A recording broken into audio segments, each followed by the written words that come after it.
Hello guys, आज का topic हमारा चैप्टर नंबर 15 क्लास 9 एनसीईआरटी का इंपॉर्टेंट चैप्टर है इंप्रूवमेंट इन फूड रिसोर्सेज। बहुत ही अच्छा चैप्टर है। इसके अंदर हमें अच्छी तरीके से हर एक चीज समझना है, ना कि रटना है। जितना आप अच्छे से समझोगे उतना आपके एग्जामिनेशन में अच्छा होगा। क्यों अच्छा होगा? क्योंकि आप इसे ऑन वर्ड्स में अपने लिख सकते हो। ठीक है, सो लेट्स स्टार्ट। एक रिक्वेस्ट है, जब भी पढ़ने बैठे तो एक कॉपी और एक पेन के ही साथ बैठना आप। ठीक है, सो लेट्स स्टार्ट। देखते क्या है।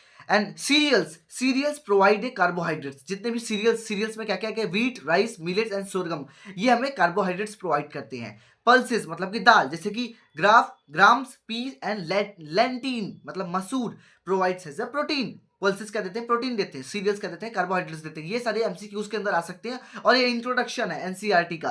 अगर आप इसे अच्छी तरीके से पढ़ोगे तो आपका एग्जामिनेशन बहुत अच्छा जाएगा, ये मेरी तरफ से गारंटी है। क्योंकि मैंने 100% इसके अंदर दिया है अपना नोट्स। इससे अच्छी एनसीईआरटी का यूट्यूब पे मिल जाए तो बहुत अच्छी बात है, और नहीं भी मिल सकता है क्योंकि मैंने देखा है अच्छी तरीके से। ठीक है, तो देखते हैं क्या है और इसके अंदर। And vegetable fruits spices provide has a range of minerals, nucleic acid and vitamins. जो हमारे वेजिटेबल्स हैं, फ्रूट्स हैं, स्पाइसेस है, वो हमें क्या देते हैं? मिनरल्स देते हैं, न्यूक्लिक एसिड देते हैं, विटामिन्स देते हैं। और ऑयल सीड्स जैसे कि सोयाबीन हो गया, ग्राउंड नट हो गया, मस्टर्ड हो गया, ये क्या देता है? फैट देता है। ठीक है, एंड फोडर क्रॉप्स का मतलब क्या देखते हैं? Crops grown specially feed animals like cows, goats, buffaloes and ship. देखो, कुछ कुछ ऐसे ऐसे क्रॉस को ग्रोन करना जो खाली जानवरों के लिए हो, हमारे लिए ना हो। ठीक है, जैसे कि क्या? जोआर, मेज एंड जोआर। मैंने 2 बार लिख दिया, सॉरी। ठीक है, आप एक ही बार लिखना, जोआर एंड मेज। ये स्पेशली किसके लिए यूज होता है? काऊ के लिए, गोट के लिए, बफेलोस के लिए, सिप के लिए। And provide nutrition and energy to animals. Simple सी बात है। ठीक है, और देखते हैं इसके अंदर क्या है। प्लीज लाइक करना, शेयर करना है, सब्सक्राइब करना अगर आपको अच्छी तरीके से हर एक चीज स्टेप बाय स्टेप समझ में आ रहा है तो। देखते हैं क्या है और इसके अंदर। Kharif crop and rabi crop, देखते हैं क्या है। The crops grown in rainy season are called kharif crop. Kharif crop, जो भी बरसात के सीजन में जो भी फसल उगती है, क्रॉप उगता है, उसे खरीफ क्रॉप कहते हैं। याद रखिए, जैसे paddy, soybean, pigeon P and मेज। पैडी मतलब होता है जो राइस, राइस की जो खेती होती है नॉर्मली अपना बरसात के सीजन में होता है। ठीक है, तो उसे पैडी कहते हैं, ध्यान रखिएगा। They are grown from June to October. जून से अक्टूबर में इसे ग्रो कर सकते हैं और दूसरे टाइम पे हम नहीं कर सकते। रेबी क्रॉप, देखते क्या है। The crop grown in winter season और कॉल्ड रेबी क्रॉप्स, जैसे wheat, gram, peas and mustard. ये जैसे कि गेहूं हो गया, ग्राम हो गया, ये सारी चीजें हम ठंडी में ही उगा सकते हैं बस। जैसे कि ये नवंबर और अप्रैल तक ही मतलब ग्रो हो सकती हैं। ठीक है, यही सारी चीजें थी इसके अंदर। डिफरेंस शायद आ सकता है आपके एग्जामिनेशन में। और देखते हैं इसके अंदर क्या है। द ग्रीन रेवोल्यूशन, देखते हैं क्या है। Food supplies are generally has proteins, carbohydrates, fats, minerals, nucleic acid and vitamins in all living organism. जो हमारा फूड होता है हमें क्या देता है? हर एक लिविंग ऑर्गेनिज्म को क्या देता है? कार्बोहाइड्रेट्स देता है, प्रोटीन देता है, फैट देता है, मिनरल्स देता है, न्यूक्लिक एसिड देता है, विटामिन्स देता है। यही मतलब फूड जो होता है हमें देता है। ठीक है, Indian population is growing enormously. मतलब कहने का अर्थ कि जो इंडियन पॉपुलेशन है बहुत जल्दी ग्रो हो रहा है, बहुत ज्यादा ग्रो हो रहा है। ठीक है, in India there has been a 4 times increases in the production of food grains from 1952 to 2010 means 2010 with only 25%। तो सिंपल सी बात है कि 1952 से 2010 तक हमारा 25% जो पॉपुलेशन है बढ़ गया। पॉपुलेशन बढ़ा तो जो भी हमारा खाना पीना होगा, जो भी ग्रेन्स होंगे वो भी बढ़ेंगे। ठीक है, तो इसको ही कहते हैं ग्रीन रेवोल्यूशन, की समय के साथ साथ बताते रहे कि किस किस पॉपुलेशन के हिसाब से कितना ग्रेन्स की आवश्यकता है। ठीक है, और देखते क्या है। Green revolution is the need of the hour to increase the food grain production. Simple सी बात है, ग्रीन रेवोल्यूशन यही कहता है कि पॉपुलेशन के हिसाब से, समय के हिसाब से अपना जो भी ग्रीन प्रोडक्शन है उसे बढ़ाना है। ग्रीन प्रोडक्शन को बढ़ाने, खाना या फिर जो भी खेती बाड़ी उसे बढ़ाना है हमें। ठीक है, और देखते हैं इसके अंदर क्या है। सस्टेनेबल प्रैक्टिसेस, देखते क्या है इसका मतलब। देखो, मैंने हर एक चीज को कवर किया है इसके अंदर। मैंने कोई भी छोटी छोटी जो भी मेरे को टॉपिक्स दिखे मैंने उस पर भी वीडियोस बनाई है। मतलब ऐसा नहीं कि मैंने छोड़ दिया है, क्योंकि मेरा मानना ये है कि जो भी दो अच्छी तरीके से दो, किसी को भी मिस इन्फॉर्मेशन ना दो। ठीक है, तो मैंने अपना पूरा बेस्ट दिया है और अच्छी तरीके से छोटे छोटे टॉपिक भले हो मैंने पूरा कवर किया है। आपने केमिस्ट्री, फिजिक्स या फिर अच्छी तरीके से नहीं पढ़ा हो तो जाके मैंने वीडियोस अच्छी तरीके से बनाया है, जाके आप समझ लीजिएगा। ठीक है, देखते क्या है। सस्टेनेबल प्रैक्टिसेस, क्या मतलब इसका? Sustainable practice are method used in agriculture and animal husbandry. Simple सी बात है, जो सस्टेनेबल प्रैक्टिस होता है ना, ये एग्रीकल्चर में एक मेथड है। क्या है? एक मेथड है जो जनरली यूज होता है एग्रीकल्चर में और एनिमल हस्बेंड्री मतलब कि एनिमल्स को पालने में। To increase the food production without damaging the environment. किस लिए? खाना और पानी को बढ़ाने के लिए, खाना को बढ़ाने के लिए बिना इन्वायरमेंट को डैमेज किए। So that resources remains available for the future. क्योंकि इसलिए क्योंकि फ्यूचर तक हमारा जो भी खाना पानी हो वो जिंदा रहे, सबके लिए प्रेजेंट हो। ठीक है, और देखते क्या एग्जाम्पल मैंने दिया है अच्छी तरीके से। क्रॉप प्रोडक्शन, अरे sorry, crop rotation. Crop rotation का मतलब क्या है?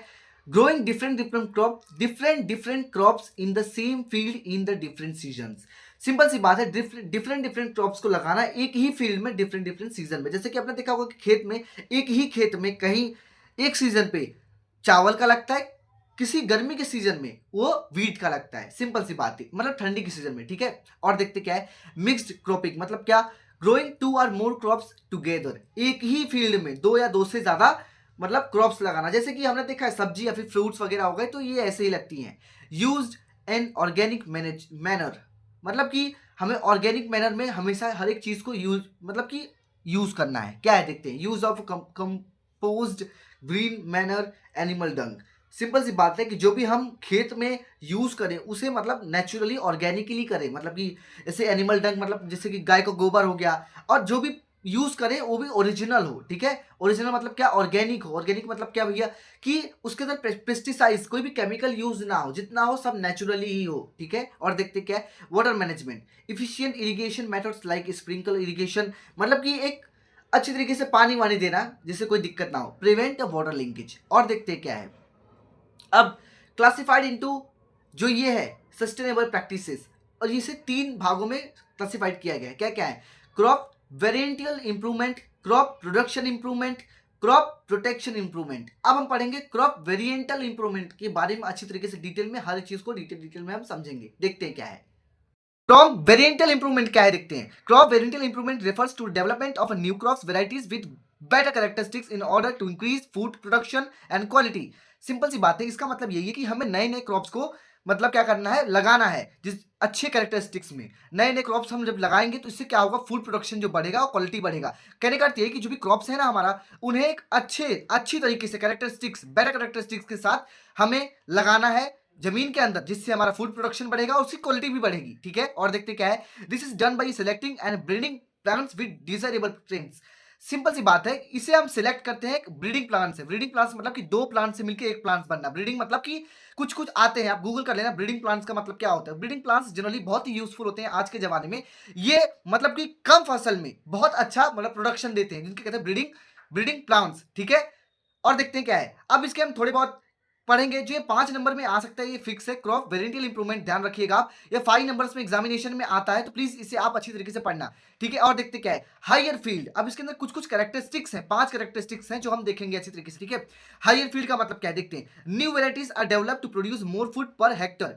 सिंपल सी बात है, नए नए वेराइटीज, जैसे कि जो भी पहले के फसल आते थे, आज के जमाने में जो भी फसल्स हैं उनके अंदर बहुत ही ज्यादा क्या है, अच्छी तरीके से उनके अंदर नए नए वेराइटीज हैं जो कम कम जगह पे लगाने से ज्यादा प्रोडक्शन देते हैं। ठीक है, और क्या देखते हैं this have to meet the needs for a growing population. और दूसरी बात ये कि ये पॉपुलेशन जैसे जैसे बढ़ रहा है ये बहुत ज्यादा हेल्प कर रहा है। कौन? Crop varietal improvement. Varietal improvement का मतलब सिंपल सी बात यही है कि नए नए वैरायटी को इंट्रोड्यूस करना। पहले के जो भी फसल थे उनमें कुछ नए नए वैरायटीज डालना जिससे वो अपना प्रोडक्शन बढ़ा दें। ठीक है, लैब के थ्रू या फिर किसी के भी थ्रू। और देखते हैं इसके अंदर क्या है।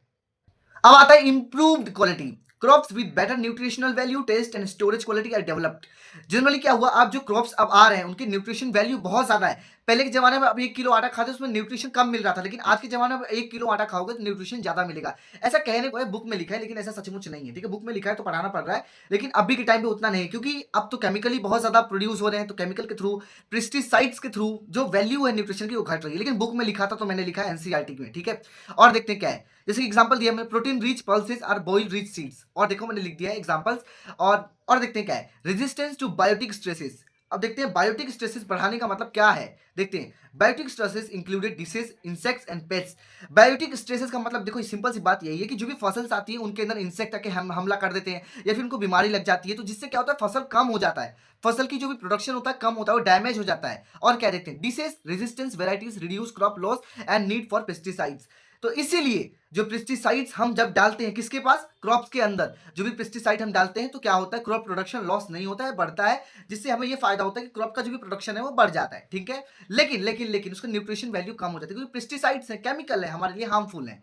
और देखते क्या है resistance to abiotic stresses. अब ए बायोटिक का मतलब क्या है देखते हैं। Abiotic stresses included throughout fluid, salinity, heat and cold.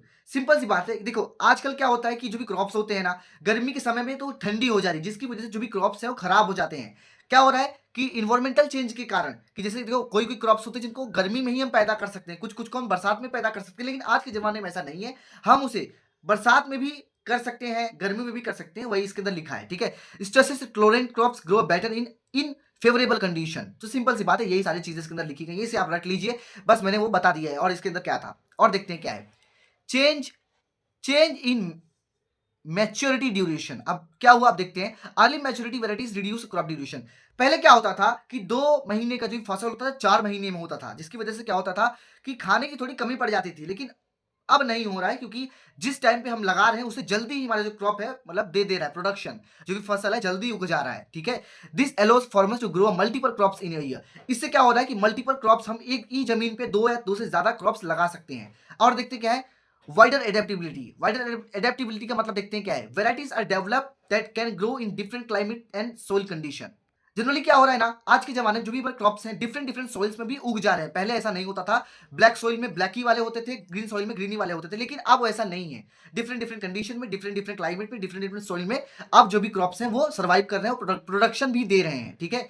और देखते हैं ensure the stable production in different region. Simple सी बात है कि कहीं पे भी आप लगा दो, जो भी प्रोडक्शन होगा क्रॉप का वो देगा ही देगा, ठीक है। और देखते हैं क्या है, डिजायरेबल एग्रोनॉमिक कैरेक्टरिस्टिक्स क्या है, traits like a dwarfness in cereals and tallness in fodder crops are preferred. Simple सी बात है कि जो देखो सेरेलल्स के मतलब मैंने बताया आपको, सेरियल्स का मतलब क्या था, जो भी कार्बोहाइड्रेट्स प्रोटीन्स हैं अब के जमाने में उतना अच्छी तरीके से मिल नहीं रहा है, लेकिन ठीक है, इसको ही बोल सकते हैं डिजायरेबल एग्रोनॉमिक कैरेक्टरिस्टिक्स। मतलब कहने का अर्थ है कि जो भी हमें जरूरत है, जो भी हमें प्रोटीन्स की, कार्बोहाइड्रेट्स की जरूरत है वो हमें मिल रही है, ठीक है। और देखते क्या है, the improve the productivity and ease of a harvesting. इससे क्या हो रहा है ना कि जो भी हमारा हार्वेस्टिंग मतलब क्या है कि जल्दी जल्दी जो भी हमारा क्रॉप है उसका प्रोडक्शन जल्दी हो रहा है, तो उसे हम जल्दी हार्वेस्ट कर रहे हैं और जो भी प्रोडक्टिविटी है वो बढ़ रही है। सिंपल सी देखो इसके अंदर सारी चीज थी, आप इसे रट लीजिए, उधर आप समझने जाओगे तो अच्छी तरीके से आपको नहीं समझ में आए, क्योंकि ये सारी चीजें एक जैसी हैं। तो मैं कहूंगा अच्छी तरीके से रट लेना, कोई भी समझ में ना आया हो टॉपिक तो प्लीज बताना कमेंट सेक्शन में। Thank you so much everybody, मिलते हैं नेक्स्ट वीडियो में।